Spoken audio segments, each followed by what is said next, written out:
কোনো ভাইয়ের আমরা দোষ দেখেছি, আমরা সেই দোষ দেখে দিব। এই দোষ যদি আমরা ডেকে দিই, রব্বুল ইজ্জত বলছে আমার কোনো মুমিন বান্দা যদি কোনো মুসলমানের দোষ যদি ডেকে রাখে, গোপন রাখে, আমি রব্বুল ইজ্জত কিয়ামতের ময়দানে সে যখন জাহান্নামের জন্য উপযুক্ত হয়ে যাবে, আমি তাকে দোষগুলি গোপন রেখে আমি আমার আটখানা বেহেশত দান করবো। আওয়াজ বলুন না সুবহানাল্লাহ। রাসূল বলেছেন আল্লাহ রাব্বুল আলামিন তাকে কি করবেন?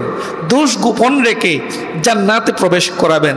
সুতরাং আমরা অন্যের দোষ অন্বেষণ করা থেকে বিরত থাকবো, মুনাফিকি কথাবার্তা বলবো না।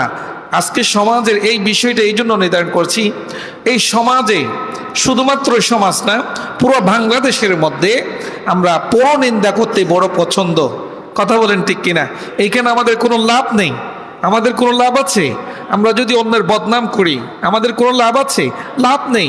এরপরও আমরা প্রতিনিয়ত নিজের ভাইয়ের সাথে সম্পর্ক নষ্ট করে দেওয়ার জন্য ছেলের সাথে বাবার, বাবার সাথে মেয়ের, মেয়ের সাথে মায়ের, এভাবে আমাদের আত্মীয় স্বজন যারা আছে তাদের সাথে আমরা সম্পর্ক নষ্ট করে দেওয়ার জন্য প্রতিনিয়ত আমরা পরনিন্দা করি, মুনাফিকি করি, মানুষদেরকে ধোঁকা দিই।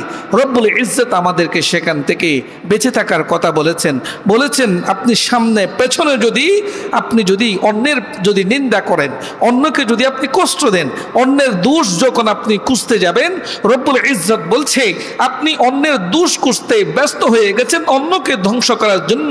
আল্লাহ রব্বুল আলামিন পবিত্র কোরআনে বলছে আপনি সামনে পেছনে অন্যের দোষ খুঁজতে শুরু করলে আপনার ধ্বংস নিশ্চিত। বড় করেন না আউযুবিল্লাহ।